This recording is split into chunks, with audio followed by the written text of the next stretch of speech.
আমি বাঙালি, বাংলার পথে চলি।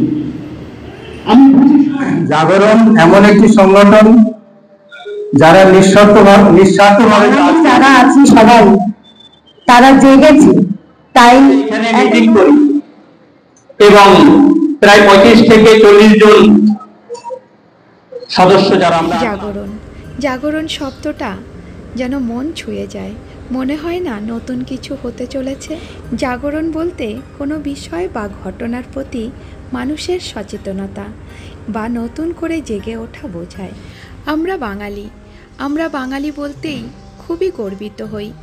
বাংলা ভাষা যেমন মধুর, ঠিক বাঙালিদের আচার অনুষ্ঠানও খুবই সুন্দর।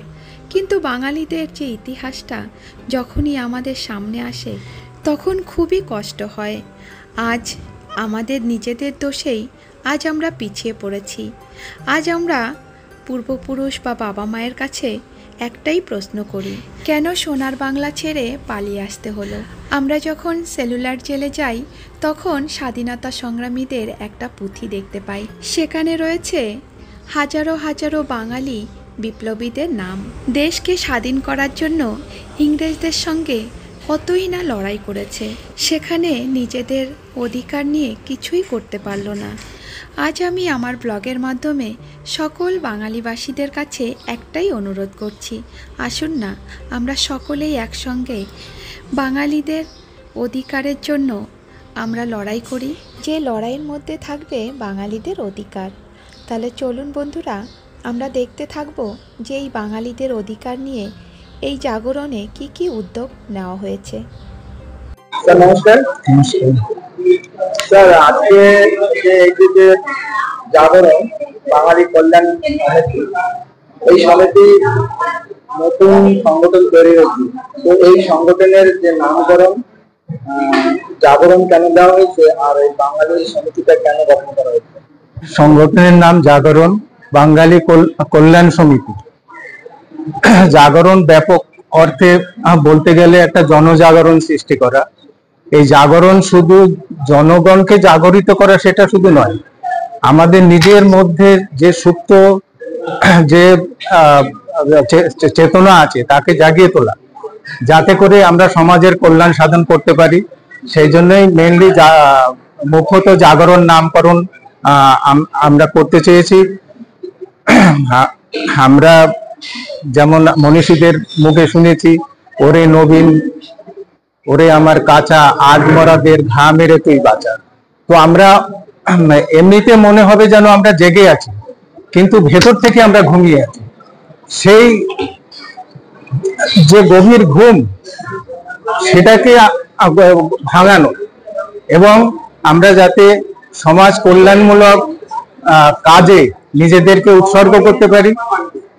এমনিতে তো আরো অনেক সংগঠন আছে, কিন্তু আমাদের ছেলেরা বিশেষ একটা কর্মসূচি নিয়ে, বিশেষ একটা অঙ্গীকার নিয়ে, বিশেষ একটা পণ নিয়ে এরা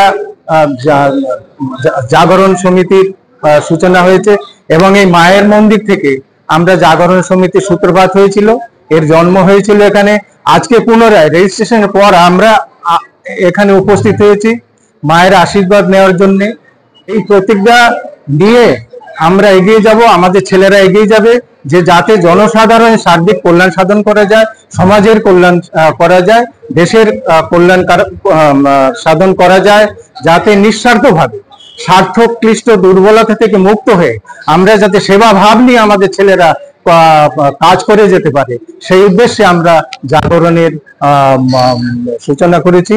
এবং বাঙালি কল্যাণ সমিতি, এই কল্যাণ কথাটার মধ্যে অনেক কিছু লুকিয়ে আছে, যে বিভিন্ন ভাবে আমরা বাঙালি বিভিন্ন ক্ষেত্রে আমরা কল্যাণ সাধন করব। যেখানে যাদের অধিকারের লড়াই যেখানে থাকবে সেখানে জাগরণ এগিয়ে যাবে, তাদেরকে বিভিন্নভাবে সাহায্য করবে। এটাই জাগরণ সমিতির মুখ্য উদ্দেশ্য। আমার আরেকটা পয়েন্ট আছে, তো আন্দামানে বাঙালি সংগঠন আরো অনেক রয়েছে, তো এই জাগরণের প্রয়োজন কেন?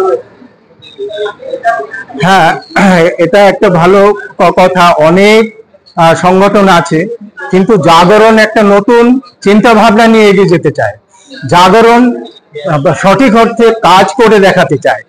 বাঙালি বিভিন্নভাবে পিছিয়ে আছে, বাঙালি বিভিন্নভাবে বঞ্চিত, তারা তাদের অনেক সমস্যা আছে, সেগুলোকে যাতে সুষ্ঠুভাবে নিঃস্বার্থভাবে সেবাভাব দিয়ে কাজ করে জাগরণ যাতে এগিয়ে যেতে পারে, এবং জাগরণ একটি ব্যাপক অর্থে পুরো আন্দামান নিকোবরের দ্বীপপুঞ্জে যত বাঙালি আছে তাদেরকে এক জায়গাতে এনে তাদের সহযোগিতা আমরা কামনা করব, এবং সবাই মিলে আমরা একটা জায়গাতে পৌঁছতে চাই যেখানে বাঙালির কল্যাণ হবে, বাঙালি পিছিয়ে থাকবে না, বাঙালি ঘুমিয়ে থাকবে না। উদ্দেশ্যই তাই, বিভিন্ন কর্মসূচি নিয়ে আমরা এগিয়ে যাব। আমার নাম শ্রী শক্তিপদ বাগচি, বাবার নাম স্বর্গীয় লক্ষণচন্দ্র বাগচি। আমি প্রফুল্লনগর গ্রামে থাকি, আপাতত এখানে পোর্টমোট আছি একটা ভাড়া ঘরে।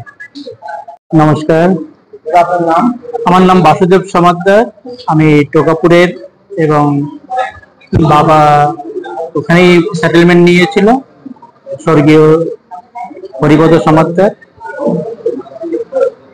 1 বছর দিয়ে আমি এই পোর্ট বিলারে আছি, বিজয়নগরে আছি, বিজয়পুর আমি আছি।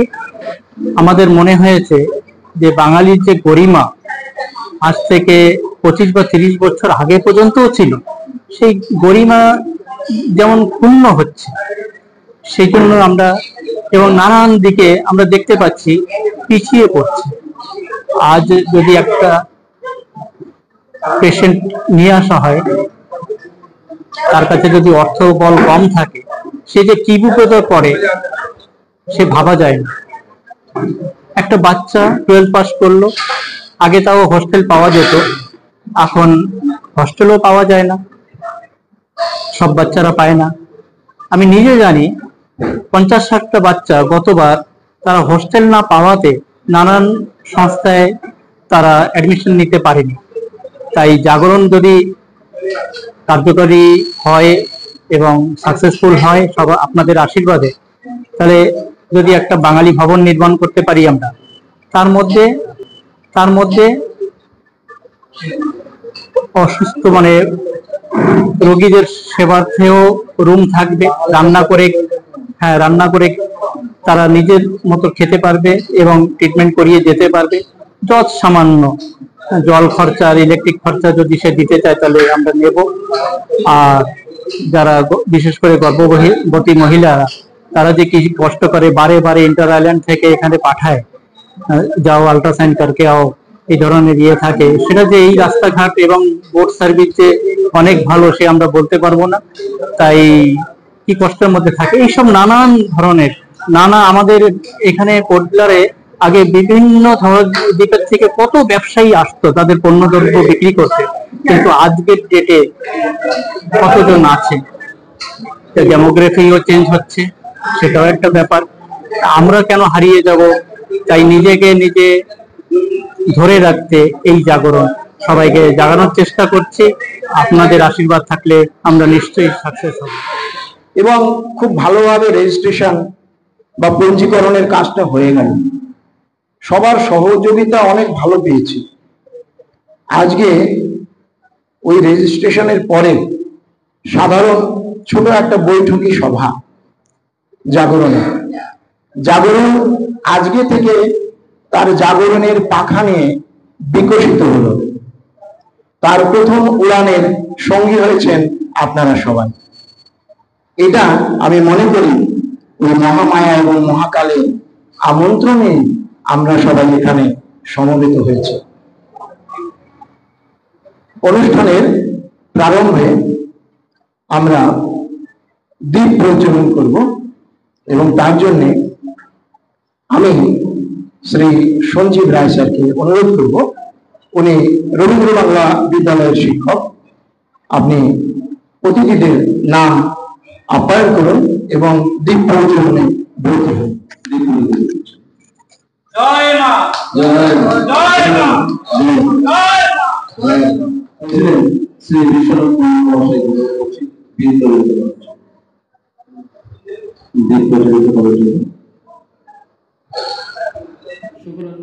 বিশ্বাস মহাশয় অনুরোধ করছি।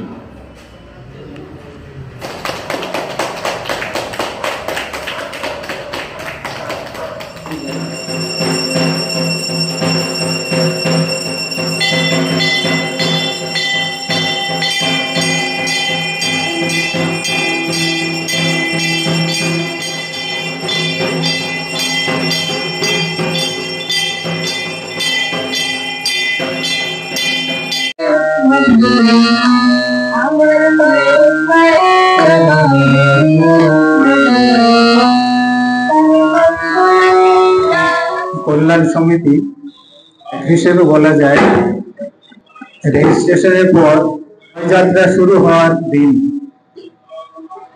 এবং আপনারা যারা এখানে জাগরণ যে সমিতি তার কল্যাণ কামনায় একসঙ্গে শরীক হওয়ার জন্য এখানে উপস্থিত হয়েছেন, সবাইকে আমি প্রণাম জানাই। আজকে সত্যি এই কালী মন্দির প্রাঙ্গণে আমরা যে উপস্থিত হয়েছি তা আমার মতে এর একটা বিশেষ গুরুত্ব আছে। কারণ জাগরণের যে একটা সমিতি গঠন হবে তার শুভ সূচনা, সেই ব্যাপারে চিন্তা ভাবনা প্রথম শুরু হয়েছিল এই মন্দিরে, এবং আজকে রেজিস্ট্রেশনের পর আমরা আবার এখানে মিলন আমাদের হয়েছে। এখানে অবশ্যই বিশেষ উদ্দেশ্য নিয়ে জাগরণের সৃষ্টি। আপনারা শুনেছেন জাগরণ এমন একটি সংগঠন যারা নিঃস্বার্থভাবে কাজ করবে, সমাজের কল্যাণ করবে। বাঙালির যে সমস্ত বিষয়গুলি এখনো রয়ে গেছে, যার অনেক উন্নতি দরকার এবং কল্যাণ দরকার, বাঙালি আজ বিভিন্ন রকম ভাবে পিছিয়ে আছে। সংস্কৃতির দিক থেকে বাঙালি এক গর্ব ছিল, ভারতবর্ষ বা পৃথিবীর বুকে বাঙালির গর্ব ছিল। বাংলা ভাষা, আজ বাংলা ভাষা যেমন বিলুপ্তির পথে, সংস্কৃতি সেরকম বিলুপ্তির পথে। আমাদের যে কালচার যেটা আমরা বলি সেটাও আজ বিলুপ্তির পথে। আমাদের বাংলা ভাষার আজ এত দৈন্য দশা, সে ব্যাপারেও আমাদের জাগরণের যারা কর্মকর্তা তারা বিশেষ কর্মসূচির মাধ্যমে এগিয়ে যাবেন, এবং ভাষা, সাহিত্য ইত্যাদির কল্যাণে তারা কাজ করবেন। সাহিত্যের একটা বিশেষ গুরুত্ব আছে সমাজে বা ব্যক্তি জীবনে। আজ আমরা রবীন্দ্রনাথ পড়ি না, আজ আমরা বিবেকানন্দ, তারপর বঙ্কিমচন্দ্র পড়ি না, শরৎচন্দ্র পড়ি না, আজ আমরা টিভি দেখি, আজ আমরা হোয়াটসঅ্যাপে ব্যস্ত থাকি। তো আমাদের যে সংস্কৃতি, আমাদের যে কালচার, সেগুলোকে যদি বিলুপ্ত প্রায় বলা যায় তাও বোধহয় অত্যুক্তি হয় না। জাগরণের যারা যোদ্ধা কর্মকর্তা তারা একটা পণ নিয়ে এগিয়ে যাবে এবং তাকে পুনরুজ্জীবিত করার জন্য অক্লান্ত পরিশ্রম করবে, এটা আমার বিশ্বাস। আমার বিশ্বাস এই জন্য মনে হচ্ছে কারণ এখন পর্যন্ত আমাদের ছেলেরা বিপুল আগ্রহ নিয়ে এবং সেবা ভাবনা নিয়ে বিভিন্ন কর্মসূচি হাতে নিয়েছে অলরেডি, এবং বিভিন্ন জায়গাতে যোগাযোগ বাঙালির বিভিন্ন পরিবারের সঙ্গে যারা বিশেষ বা যারা এখনো পৌঁছানোর চেষ্টা করছেন এবং জিনিসগুলো তুলে ধরার চেষ্টা করছেন যে বাঙালি কল্যাণ সমিতি কি করতে চায়, ভবিষ্যতে তার কর্মপন্থা কি। আজ যদি অধিকারের লড়াই বলেন তাহলে আমাদের অনেক কিছু পাওনা বাকি আছে, অনেক কিছু দাবি বাকি আছে, যেগুলো চাইলে তো কিছু পাওয়া যায় না, তার জন্য লড়তে হয়। আমাদের সংগঠন সেই লড়াইগুলো লড়বে, আমাদের সংগঠন সেই বিষয়গুলো তুলে ধরবে এবং তার প্রতিকার করার জন্য সচেষ্ট হবে। আমাদের বাংলা ভাষা চর্চা যেন ঘরে ঘরে হয়, বাঙালি যেন বাংলায় কথা বলে, আমাদের ছেলে মেয়েরা যেন হাত জোর করে, আগে তো আমরা সাষ্টাঙ্গ প্রণাম করতাম আমাদের গুরুজনদের, আজ সেসব সংস্কৃতি বা সেসব অভ্যেস আমাদের বাচ্চাদের মধ্যে নেই। সেইগুলো জিনিস, সেইগুলো আমাদের মধ্যে, আমাদের ছেলেদের, আমাদের মেয়েদের যারা ভবিষ্যতে কর্ণধার হবে তাদেরকে আমাদের শেখাতে হবে। অন্তত হাত জোর করে তারা প্রণাম করুন, নমস্কার করুন, এটা অন্তত দরকার। আজকাল তো good morning culture, good morning এমন করে বলে যেন কিছু মারা হচ্ছে বা এরকম কিছু। তো এখানে খুব লজ্জাস্কর ব্যাপার। আমাদের বাঙালিরা অন্তত আমরা যে সংস্কৃতি, আমাদের কৃষ্টি, আমাদের পুরাতন ঐতিহ্য, সেগুলো ভুলে গেলে চলবে না। এছাড়াও বহু এমন জিনিস আছে যা আমাদের ছেলেরা করতে চায়, যেখানে আলো পৌঁছায়নি। আলো তো একটা প্রতীক, সেখানে সেই অন্ধকার যেখানে গ্রাস করে আছে আমাদের সমাজকে, কিছু কিছু কুসংস্কার আছে। আমি পরবর্তী কোনো সময় আমরা যখন আলোচনায় বলবো তখন বলবো আমাদের ধর্মীয় কুসংস্কার আছে, সামাজিক কুসংস্কার আছে, সেগুলো দূরীকরণের চেষ্টা করবে আমাদের ছেলেরা। প্রথমে যেমন আমি একটা কথা বলেছিলাম, সকলেই তোমার ইচ্ছাময়ী তারা তুমি, তোমার কর্ম তুমি করো মা, লোকে বলে করি না। এখানে একটা বিশেষ কথা আছে যে আমরা যদি সৎভাবে চেষ্টা করি, আমরা যদি মায়ের আশীর্বাদ নিয়ে এগিয়ে যাই, তাহলে আমরা যে কোনো অসাধ্য সাধনকে সাধন করতে পারবো। যে কোনো কাজ যা অসম্ভব বলে মনে হবে, আমাদের ছেলেরা তা সম্ভব করে দেখাবে।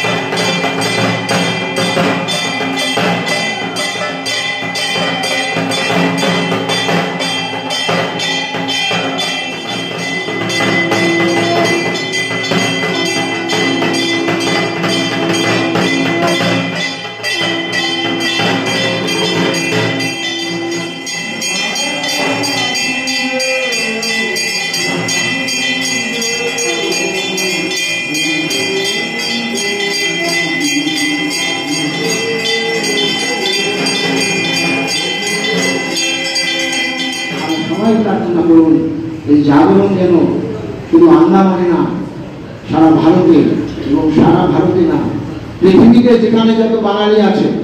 আজ এমন একটা দিন, আজকের টেকনোলজির দিন, এখানে একটা পোস্ট করেন, সেটা আমেরিকায় পৌঁছে যায় সেকেন্ডের মধ্যে। সেই দিনে আমরা আছি।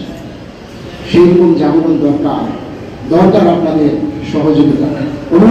ঘুরে বেড়াচ্ছিলাম, কোনো চাকরি বাকরি হচ্ছিল না, চাকরি বাকরি এমনিতে বন্ধই ছিল। তো মার আশীর্বাদে আমি যেদিন ফরেস্টারের এক্সাম ক্লিয়ার করি এবং ইন্টারভিউ দিতে যাই, এই মন্দিরে, মায়ের মন্দিরে এসে আমি তিলক ধারণ করি, মাকে প্রণাম করে তিলক ধারণ করি। তিলক ধারণটা একটু লম্বা হয়ে গেছিল। আমার যে ইন্টারভিউ নিচ্ছিল সেই অফিসার বললো, আপকে धर्म में विश्वास करते हैं, এই ধরনের আর কি। বললাম হ্যাঁ আমি বিশ্বাস করি। বলে हमको अच्छा लगा, আমি বাচ্চাদেরও বলছি, বাচ্চারা তোমরা শোনো, हमको अच्छा लगा कि आप एक ऐसा आदमी है जो कि हिम्मत करके, जैसे कोई अपना धर्म को भूल नहीं सीएम पे रिटायर হয়েছে ফরেস্ট ডিপার্টমেন্টে। তাই যেটা বলছিলাম, আমি ফরেস্টারে পেয়েছি প্রথমে 6 মাসের মধ্যেই মার করুণায়। এই জন্যই বারবার বলি আমি মাকে করুণাময়ী বলে ডাকি। মার করুণায় সে 7-8 বছর তো কোনো চাকরি কিছু পাচ্ছিল না, 6 মাসের মধ্যে আমি রেঞ্জার হয়ে যাই আপনাদের আশীর্বাদ নিয়ে। তারপর আমি দার্জিলিং এ ট্রেনিং করি। এখন গত বছর 2024-এর লাস্ট দিন আমার পদোন্নতি হয় আপনাদের আশীর্বাদ, মায়ের করুণায়। আমি এখন সিলভিকালচার ডিভিশনে হেড হতে, আমি এখন অ্যাসিস্ট্যান্ট ফরেস্ট কনজারভেটর, মানে এসিও, আপনাদেরই আশীর্বাদ। আমরা আমাদের ঐতিহ্য ভুলে যাই, আমাদের সংস্কৃতি ভুলে যাই, পুজো পার্বণ ভুলে যাই, কিন্তু আমরা যত দূরেই যাই না কেন, আমাদের পা যদি মাটিতে থাকে, দেবদেবীর আশীর্বাদ আমরা পাবো, মায়ের আশীর্বাদ আমরা পাবো। আজকের বিষয়ে যেটা বলছিলাম, জাগরণ একটা একটু ইতিহাস বলি। 7 মাসের পুরনো ইতিহাস জাগরণ। কোন সূত্রে আমরা এক জায়গায় সম্মেলন, হয়তো আপনারাও ছিলেন সেখানে, সম্মেলন অ্যাটেন্ড করি। কোন সংস্থার বা কোনো জায়গার আমি নাম নিতে পারবো না, সবাই আমাদের কাছে প্রিয়। সেখানে একটা ভাব দেখি যেটা না হওয়া উচিত ছিল সেটা হয়েছিল সেখানে। আজকে একটা সংস্থার উপর যদি আমরা অনেক দিন দিয়ে বিশ্বাস করি, কিছু তো তার দায়িত্ব হয় যে কিছু কাজ করে দেখান। সেখান থেকে বিতৃষ্ণ হয়ে আমরা ওইখানে যারা গেছিলাম 5-7 জন, এবং আমাদের বন্ধু বান্ধব সার্কেলে যারা ছিল তাদেরকে নিয়ে আমরা ভাবি একটা মিটিং করি, কিন্তু মিটিংটা করবো কোথায়? জায়গা নেই। ঘুরতে ঘুরতে এখানে ওখানে ওখানে ওখানে করতে করতে লাস্টে আমরা মিটিং করি সন্ধ্যার রাত্রে জগার্স পার্কে, যেখানে লাইট থাকে না, অন্ধকারে বসে আমরা মিটিং করি। হালকা হালকা লাইট থাকে, বেশিরভাগ লাইট অফ রাখে ওরা। সেখানে মিটিং করে, এবং তারপরে আর একটা মিটিং আমরা চেষ্টা করেছিলাম যে কোথায় রাখবো একটু গ্যাদারিং বেশি, সবাইকে হোয়াটসঅ্যাপ কল করে সবাইকে ডেকেছিলাম কোথায় রাখবো। মেরিনা পার্ক আমরা এখানে মিটিং করি, এবং প্রায় 35 থেকে 40 জন সদস্য যারা আমরা এখন আছি জাগরণের সদস্য এখানে পাই আমরা।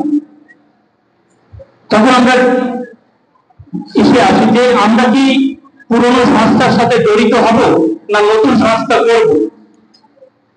এবং আমাদের লাইভ চলছিল হোয়াটসঅ্যাপ গ্রুপে, একটা প্রশ্ন ছাড়া হচ্ছিল এখান থেকে এবং বাইরের আইল্যান্ড থেকে সবাই বলেছে না তোমরা আলাদা করো, কারণ অন্য সংস্থাদের আমরা দেখেছি কিছু কিছু কাজ করেছে কিন্তু সেইভাবে হচ্ছে না। আমার নাম বাসুদেব সমাদ্দার, বাড়ি আমার টোগাপুর। আমার বাবা সেটলার ছিলেন। যদি পেহেলগাঁও স্কুলে, টোগাপুরের পেহেলগাঁও স্কুলে যে থাকে না, ওইটা আমাদের জায়গায় বাবা একসময় ওই জায়গাটা দান করেছিলেন।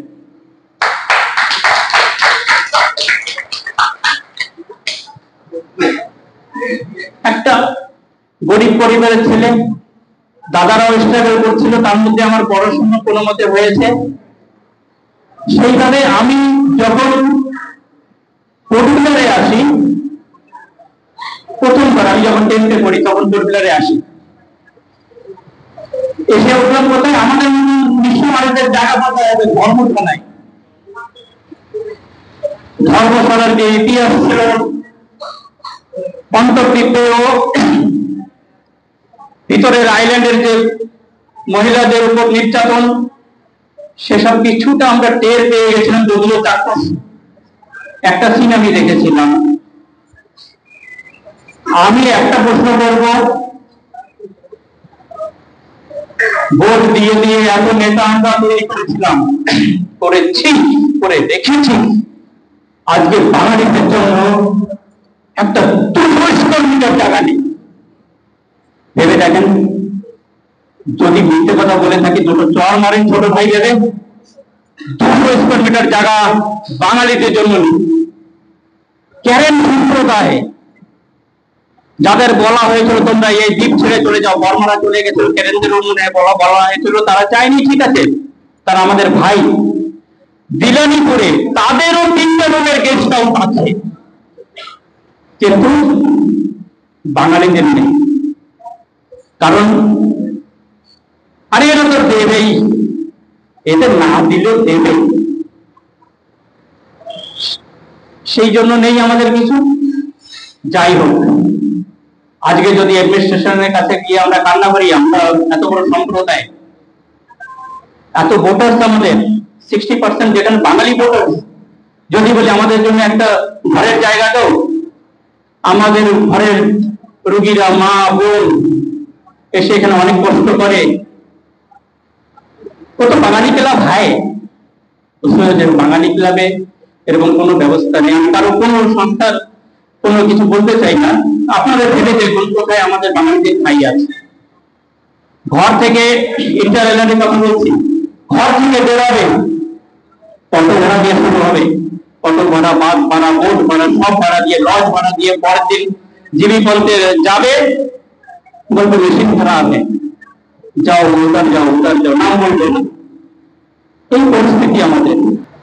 সেই দিন জাগরণ উঠে, সেই শিশু বাচ্চাটা উঠে দাঁড়িয়েছে, এখন জাগরণ এক এক পা করে বাড়ানোর চেষ্টা করছে। যদি আপনারা সমর্থন দিন, এই জাগরণ একদিন এই ছোট বাচ্চা থেকে কিশোর, কিশোর থেকে নবযুবক, নবযুবক থেকে যুবক, যুবকের পরে জাগরণ যুবক থাকবে, এর সদস্যরা বুড়ো হয়ে যাবে, আবার নতুন সদস্য আসবে, কিন্তু জাগরণ দিয়ে যদি আপনারা সেভাবে আসেন। একটা একটা জিনিস তো বুঝি, অনেক সংস্থা এসেছে, অনেক ঢল দেখিয়েছে, চলে গেছে, কিন্তু যদি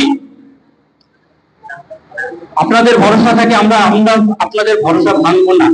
আমরা বলেছিলাম যে কিছু দাও, আমরা ঘর ভাড়া নিয়ে অফিস করে জঙ্গলিঘাটে আছি, সবাই ডোনেট করেছে, আমরা এক একটা পয়সার হিসাব দিই, এক একটা পয়সার হিসাব দিই, অ্যাকাউন্টিং দেখতে পারবেন আপনারা যারা গ্রুপে নেই, তারা আজকে মনে করি আপনারা আসবেন, আমরা চেষ্টা করবো এটা করার। আর এতে আমার দায়িত্ব, এনার দায়িত্ব, এনার দায়িত্ব, সব আপনাদের সব দায়িত্ব যে আমাদের একটা বড় বড় বাঙালি ভবন নির্মাণ করতে হবে, এবং যেখান থেকে আমাদের লড়াইটা অন্যদিকের লড়াই, একটা তো থাকার টাকার এটা তো আছেই, অন্যদিকের লড়াই, যে সম্মানটা আমরা হারিয়ে ফেলেছি, পূর্ণ করে ফেলেছি, সেই সম্মানটা যেন আমরা আবার পাই। তা এখন সময় তো বেশি হয়ে যাচ্ছে, আরো প্রোগ্রাম আছে, আর গ্রুপে জয়েন করুন। এবং এতে একটু বলে রাখি, এতে যারা আনএমপ্লয়েড, যারা কলেজে পড়ে 18 বছর হয়ে গেছে, তারা সদস্যতা নিতে পারে, ইউথ মেম্বার্স করে আমরা দিয়েছি।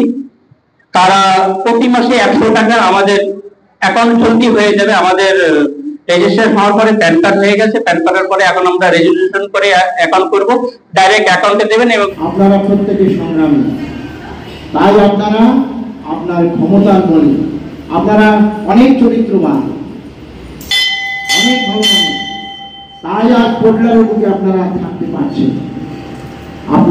আপনাকে কেউ কিছু দেয়নি, নিজের পরিশ্রমে আজ এখানে বাড়ি করেছে, আজ এখানে বাচ্চা মানুষ করতে এসে ঘর ভাড়া দিয়ে থাকছে।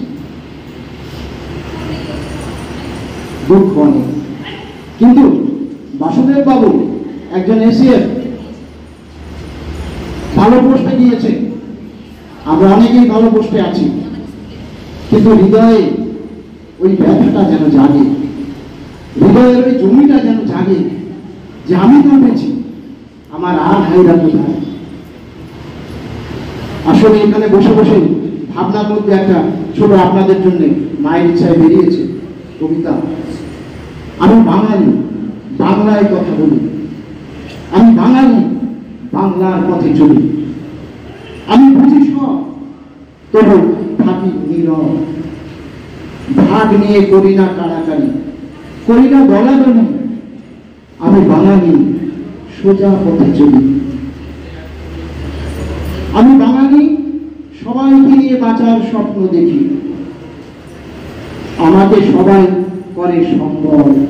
কথা মনে রাখেন, বাকি সমাজের অন্যান্য জাতি যারা আছে, অন্য ভাষাভাষী যারা আছে, আমাকে সবাই করে সম্বল, ওরা গুছিয়ে নেয় সব, শুধু আমাকে দেওয়ার বেলায় পরে কোলাহল, শুধু আমাকে দেওয়ার বেলায় পরে কোলাহল। তাই একান্ত একলাই পথে চলি, আমি বাঙালি, হ্যাঁ আমি বাঙালি, সবাইকে রাজা করে নিজে ফাঁকি নিরিবিলি, সবাইকে রাজা করে নিজে ফাঁকি নিরিবিলি, আমি বাঙালি, বাংলার পথে চলি। যদি ভালো লাগে মায়ের আশীর্বাদের কবিতা হাত তালে দিই। সংগ্রামী ব্যথা সবার মনে মনে আছে, তেমনি আমাদের মধ্যে অত্যন্ত গরিব পরিবার থেকে সংগ্রামী নেই ডক্টর অনিমা ব্যানার্জি। আমার সবাইকে রেসপেক্টের সঙ্গে শুরু করছি। আমি ডক্টর অনিমা ব্যানার্জি, রামকৃষ্ণপুর লিটিল আন্দামান থেকে। বর্তমানে আমি কর্মরত government senior secondary school, Mangalton school. জাগরণ শব্দের অর্থটা হচ্ছে জাগা, জেগে ওঠা। জাগরণ শুধু আমি বলবো না যে আমরা জাগা নেই, আমরা জেগেছি। বাঙালি যারা আছি সবাই তারা জেগেছি, তাই এতদূর বাংলাদেশ থেকে বাবা এসেছিলেন প্রথমে। আমরা পোর্টল্যান্ডের বুকে তো থাকতে পারেনি, সব বাঙালি এক তো দিগলিপুরে, আর দ্বিতীয় হাটবে, এইসব জায়গায় আমাদের দেওয়া হয়েছে। সেখান থেকে বেরিয়ে আমরা এই পর্যন্ত পৌঁছেছি। আমাদের মা বাবাকে অশেষ ধন্যবাদ এবং প্রণাম জানাই। জাগরণ মানে হচ্ছে সচেতন হওয়া, এবং সচেতন হতে হলে নারীদের সচেতনতা সব থেকে বেশি প্রয়োজন আমাদের সমাজে। আর নারীদের সচেতন হওয়া মানে সমাজ এবং নারী শিক্ষার খুবই প্রয়োজন। সমাজে যদি নারী শিক্ষিত হয়, তাহলে প্রথমত স্বামী বিবেকানন্দ বলেছিলেন, একজন নারী শিক্ষিত হওয়া মানে পুরো ফ্যামিলি বা পরিবার শিক্ষিত হওয়া। তাহলে সমাজে প্রত্যেকটা নারী যদি শিক্ষিত হয়, আমাদের সমাজ, বাঙালি সমাজ এমনি শিক্ষিত হবে, এটা আমার ধারণা। আমরা যদি বৈদিক যুগে ঋগ্বেদ সময় চলে যাই, তখন ঋষি যারা ছিলেন, তাদের সঙ্গে ঋষি মাতারা ছিলেন, তাদের বলা হতো ঋতিকা, ঋষি। ওনারা কিন্তু পুজোও করতেন, আজকে আমরা করি না। মেয়েরা পুজোর অধিকার থেকে বঞ্চিত। তাহলে জাগরণ বা জাগৃতি হতে হলে সমান অধিকার দিতে হবে, এবং সমান অধিকারের জন্য আমাদের শিক্ষা লাভ করতে হবে। আর এই শিক্ষাটা খুব সহজে আসে না, মেয়েদেরকে অনেক স্ট্রাগল করতে হয়, অনেক ভুগতে হয়, তারপরে আসে। আমি ছোট্ট একটা জায়গা থেকে বেরিয়ে পিএইচডি করা পর্যন্ত অনেক স্ট্রাগল করেছি। থাকাটা তো ভীষণ কষ্ট ছিল কোটব্লেয়ারে, তারপরে এত দূর আসাটা একটা সংগ্রাম বলতে পারি, সময়ের অভাবে। আমি আগে বলছি, নারীদের শিক্ষা মানে আজকে আমাদের 51টি পরিবার কিন্তু নেই, সবাই ঘরে ঘরে ভাগ হয়ে গেছে। শিক্ষা কিন্তু আছে, কিন্তু সংস্কারের অভাব আছে। এবং আমরা সবাই শিক্ষিত, কিন্তু আমাদের পরিবার একত্রে নেই, নারী শিক্ষার অভাব। এবং নারীদের সমান অধিকার না দিলে তারা কিন্তু আগে বাড়তে পারে না। এই দুটো বাচ্চা জন্ম হলো, একই পরিবারে, একটা ছেলে একটা মেয়ে। ছেলেটাকে বলি কোনো কাজ করবি না তুই, মেয়েটাকে বলি কেউ এসছে ঘরে জল নিয়ে যা। দুটো অধিকারকে যদি সমানভাবে দেখি, তাহলেই সমাজকে শুধরাতে পারবো। জাগৃতি, জাগরণ শব্দটা খুব ভালোই লেগেছে এখানে। বাঙালি কল্যাণ, বাঙালি হয়ে আমরা কি করি, একজন আগে যাচ্ছে তো তাকে পেছন থেকে টানি। এই জাগরণটা খুবই দরকার, নারীর জাগরণটা খুবই দরকার। আমরা মেয়েদেরকে পড়াতে চাই না। আমাদের ফ্যামিলিতেই দেখুন, ছোট ছোট বাচ্চাদের এই বাঙালি সমাজে আগে বিয়ে হয়ে যায়, এবং মা বাবা তার সমর্থক। আজকে আমরা যদি সমর্থন না করে মেয়েদেরকে পড়াতে চাই, আমাদের মধ্যে নারী জাগরণ দ্রুত। মা শিক্ষিত নয় বলে বাচ্চা শিক্ষিত নয়। মায়ের সংস্কারের অভাব যখন শিক্ষা দিয়ে পুরো হবে, বাচ্চাও শিক্ষিত হবে। বাচ্চা ছোট ছোট বয়সে, কেন ওই দাদা বললেন যে অন্য সমাজে সেই বাচ্চাটা ভেঙে চলে যাচ্ছে, তার শিক্ষা এবং সংস্কারের অভাব। এই দুটো জিনিসের অভাবকে পূরণ করতে গেলে সচেতন হতে হবে, জাগরণ হতে হবে। আমি একটু ফ্যামিলি প্রবলেমের জন্য খুব তাড়াতে আছি, এই জন্য সবাইকে অনুরোধ করবো, আমি তো এর সঙ্গে জুড়ে থাকবো, আপনারাও জুড়ে থাকুন। এবং জাগরণ করতে গেলে এবং হতে হলে নারী শিক্ষাটা এবং নারীদের আগে আসা খুবই প্রয়োজন। ধন্যবাদ। তখন থেকে দেখেছি বাঙালি নির্যাতন, অনেক কিছু দেখেছি, আমি অনেক শিখেছি, বুঝতে পেরেছি। তো মায়ের আজ আশীর্বাদ নিয়ে আমরা এখানে এসেছি সবাই। আর আপনারা নারী জাত, মায়ের আশীর্বাদ আপনারা আমাদের সঙ্গে থাকবেন। যেহেতু নেতাজি সুভাষচন্দ্র বোস যখন যুদ্ধ লড়তে লড়তে তাদের অর্থ হারিয়ে শেষ হয়ে গিয়েছিল, তখন মায়েরাই সাথ দিয়েছিল। নেতাজি সুভাষচন্দ্র বলছিল, মেয়েরে বাবা, গলার চেন, আংটি ফাংটি সব খুলে দিয়েছিল, যদি দেশ না বাঁচে তো আমরা কিসের জন্য। তো এই জন্য আপনারা যদি সাথে থাকেন, আপনারা আমাদের বল, শক্তি, মায়ের আশীর্বাদ, মানে আপনারাই সবাই মায়ের জাত, আপনাদের আশীর্বাদ আমাদের সঙ্গে থাকে। বাস এই বলে বাঙালি আর কি বলবো, বাঙালি আমরা জাগরণ, যে জাগা এবং রান মানে হত্যা করা। আমাদের জন্য তলোয়ার ধার দিয়ে ভিন্ন জায়গায় বসে আছে, তখন গলা কাটবে। আর কিছু বলতে যাচ্ছি না, সংক্ষেপে বলছি, বুঝতে পারছেন কিছুদিন আগে বাংলাদেশে কি হয়েছিল। তো তেমন এই জন্য সব একত্রিত হওয়ার চেষ্টা করুন। দেখবো অনেক বিপদ আছে, অনেক বিপদ আছে। আমাদের জাগরণ কমিটি প্রেসিডেন্ট শ্রী বিশ্বনাথ মন্ডল, উনি ওনার বক্তব্য রাখেন। মহামায়ার টানে জাগরণে অনুষ্ঠানে আপনারা এসেছেন। আপনারা সবাই জাগরণের দক্ষ কর্মী হবেন আমি জানি। আপনাদের সবাইকে প্রণাম, বিশ্বাস এটা। আসলে জীবনমুখী বাঙালি বুদ্ধিমান, বিদ্যান, পরিশ্রমী, সত্য, ত্যাগ ও তপস্যার প্রতিমূর্তি।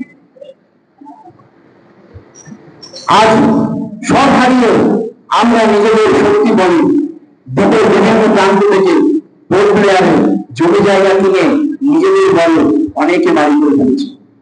তার মানে আমরা সত্যের পথে আছি, তাই পেরেছি।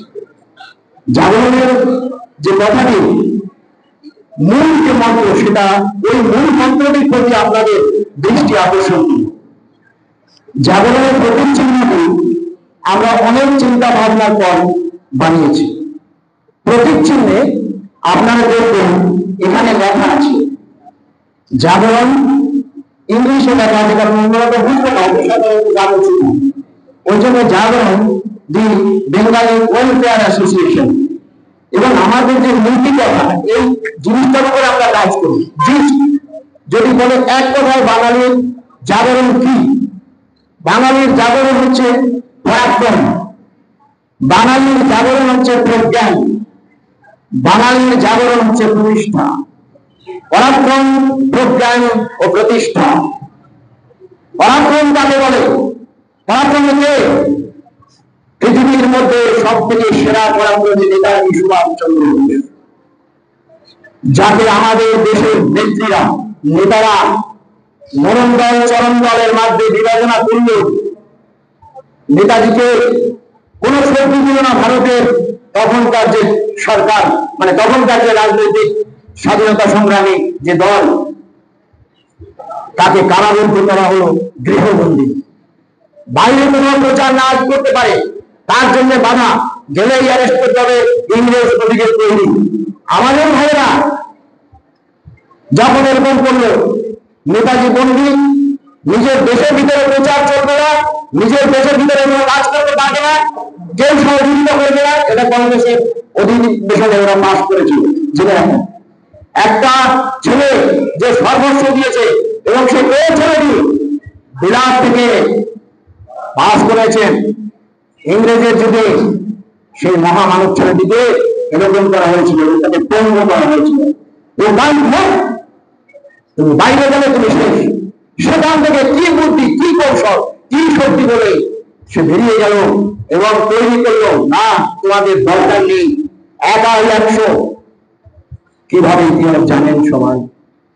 আজ আজাদি ভোট যদি না আসতো, যে যতই বড় বড় কথা বলে, দেশ স্বাধীন হতো না। এরা নেতাজিকে পুরো বিলুপ্ত করতে চেয়েছে। কিন্তু আজকে আপনারা যে দেখেন পুলিশের গাড়ির পিছনে এলাকা পরাক্রম, এই শব্দটির ভ্রান্তি। নেতাজি পরাক্রমী, যে পরাক্রমী ছেলে হয় তাকে কোনো মৃত্যু, কোন বদমাশি, কোন ধান্দাবাজ ঘরে আটকে রাখতে পারে না। সে মুক্ত চিত্ত, জীবন মৃত্যু পায়ের ভিত্ত, জীবন মৃত্যু পায়ের ভিত্ত, চিত্ত ভাবনাহীন। এই নেতাজি পরাক্রম।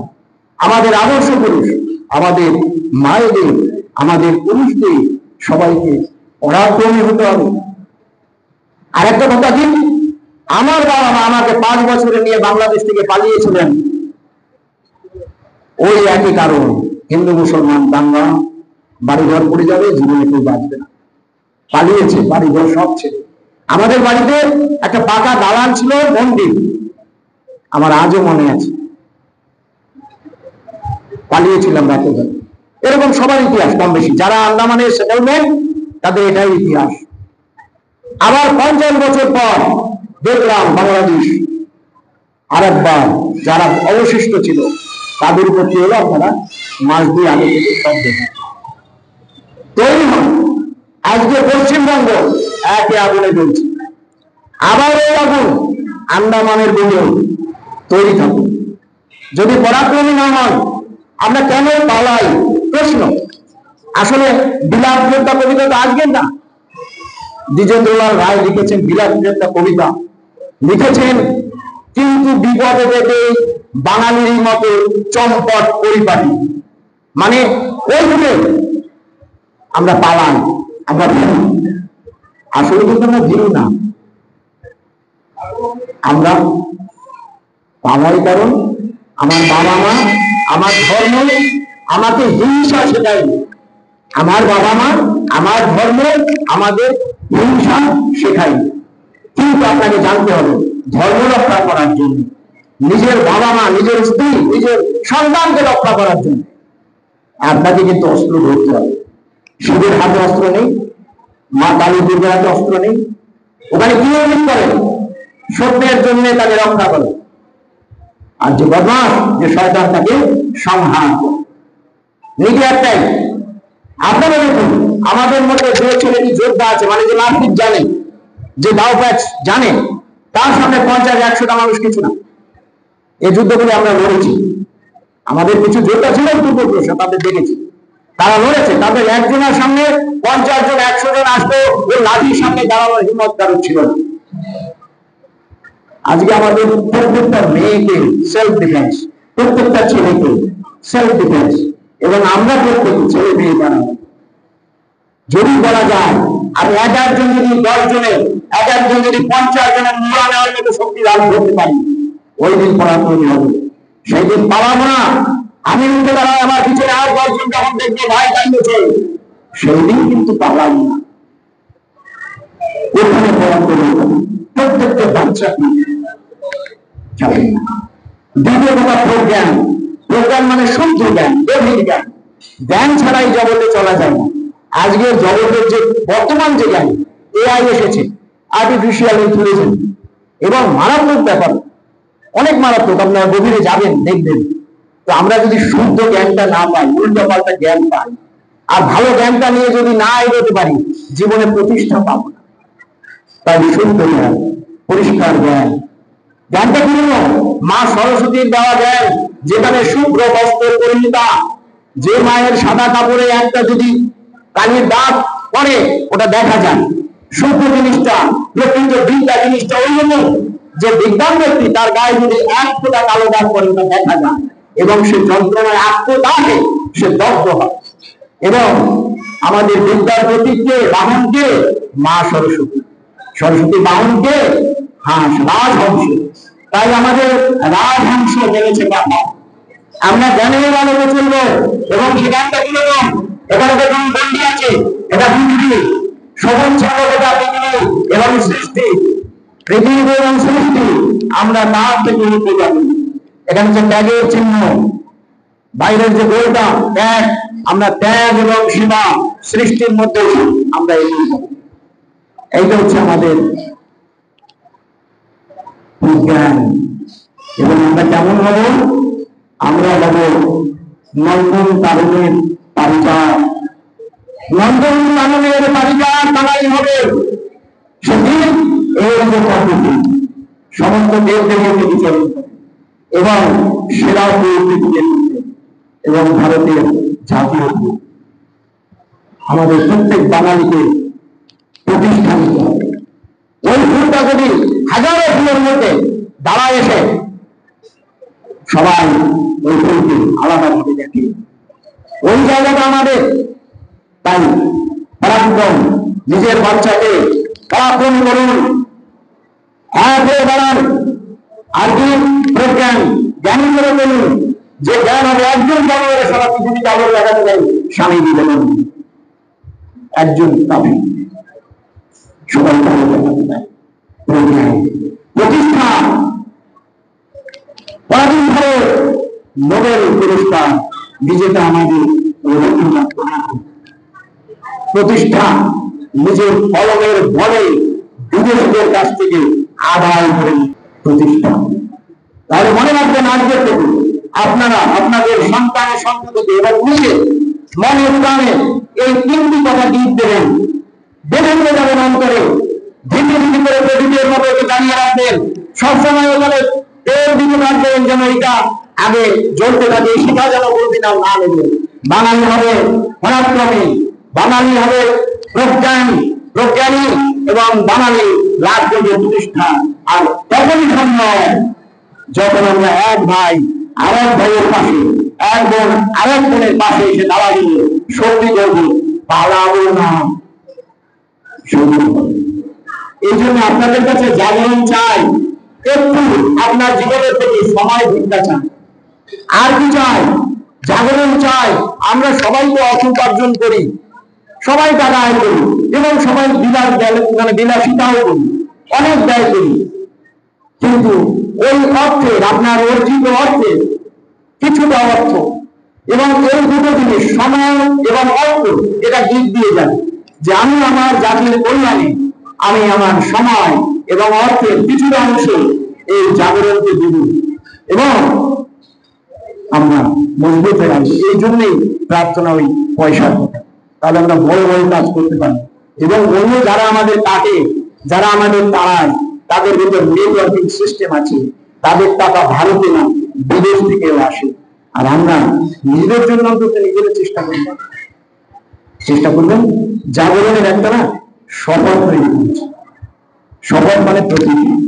আমরা জাগরণের মধ্যে যারাই আসবে তারা একটা প্রতিজ্ঞা নেব এবং সেই প্রতিজ্ঞাটা আমি পাঠ করার জন্য আমাদের দেবলাল স্যার এখানে আছেন। আমরা লিখে চলেছি জাগরণের উদ্দেশ্যে।